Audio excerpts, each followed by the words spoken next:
What if I told you that slavery never truly ended? It just evolved quietly and visibly into something far more sophisticated.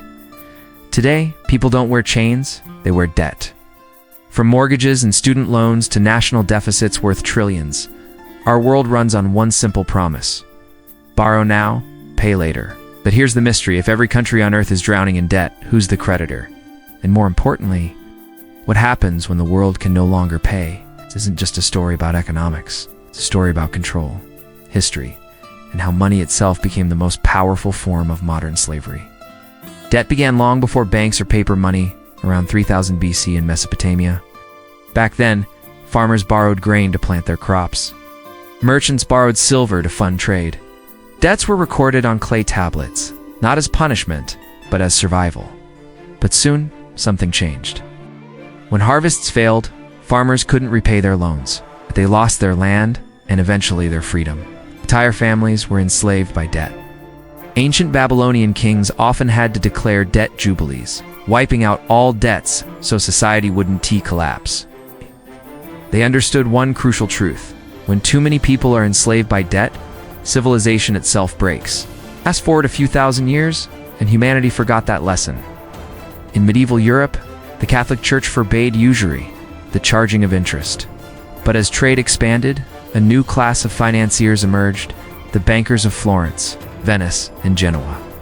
Among them, one family changed everything: the Medici. The Medici family learned that lending money was more profitable than trading goods. They financed kings, popes, and wars, and in return gained something far more valuable than wealth: influence. Their innovation? Turning credit mere promises into power? And with every loan to a king or a government, the balance of control shifted away from rulers and toward the lenders. This was the birth of debt-based power, a system where those who issue credit rule those who borrow it. By the late 1600s, war was draining the British Crown's treasury. So, a group of wealthy merchants proposed a radical idea. They would lend money to the government in exchange for the right to create currency backed by that debt. In 1694, the Bank of England was born. It wasn't owned by the government, it was private, and its money wasn't backed by gold, but by the government's promise to repay its loans. Here's the twist: every pound issued came with interest attached. That meant there would always be more debt in the system than money to repay it. For the first time in history, money itself was created as debt. That idea spread across Europe and centuries later, to America. In 1913, the United States followed the same path, creating the Federal Reserve System. A central bank that could issue US dollars, not from gold, not from silver, but from thin air.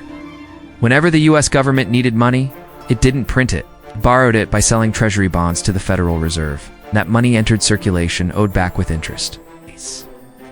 This is the hidden loop of modern finance. All money is born as debt. Every dollar, pound, or euro represents someone else's obligation to repay. In other words, if all debts were paid off tomorrow, the world would have no money left. Then, in 1971, the final link to reality was severed. President Richard Nixon ended the gold standard, meaning money was no longer tied to anything tangible. From that day forward, money became pure belief, and debt became infinite. After 1971, something extraordinary happened. Governments, corporations, and individuals began borrowing like never before. Credit cards spread across America, mortgages exploded, student loans became the new norm. Debt wasn't a danger anymore. It was sold as freedom. But freedom came with fine print, because when you can create infinite credit, prices rise to match. Housing, education, healthcare, everything became more expensive. And the middle class, it started shrinking. Meanwhile, the wealthy, those who owned the debt, grew richer than ever. The result was a new form of servitude, not through forced labor, but through endless repayment, a system where your future earnings are already spoken for. Then came 2008. The housing bubble burst. Banks had turned mortgage debt into financial products, betting on people's ability to pay. When millions defaulted, the system cracked. Trillions vanished overnight. And what did governments do? They bailed out the banks, using borrowed money. Debt was used to solve the crisis caused by debt. Global leaders promised reform, but instead of fixing the root cause, they made it worse. Interest rates dropped to near zero. Central banks printed trillions, flooding markets with easy money. The world economy became addicted to borrowing. Today, total global debt has surpassed $315 trillion. It's more than 3 times the world's total annual economic output. Governments owe money they can't repay. Corporations roll over debt year after year. Consumers live paycheck to paycheck, trapped in loans that never end. The top 1% now owns more wealth than the bottom 90% combined. Much of it built on lending and financial speculation. The world has become one vast web of obligations, and nobody's quite sure how to untangle it. As the old system begins to creak, a new one is emerging. Central Bank Digital Currencies, CBDCs. Governments say digital currencies will make payments faster, safer, and more efficient. But what they rarely mention is control.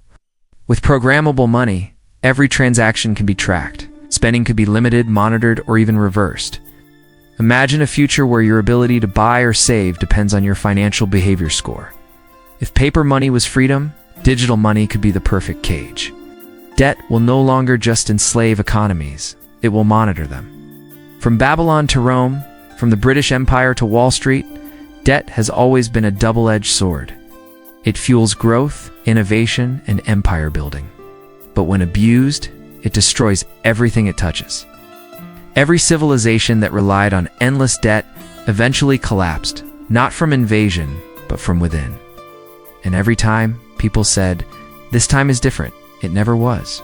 So, what can we learn from this cycle? 3 truths stand out. 1. Debt is power. It's not just money you owe, it's control over your future.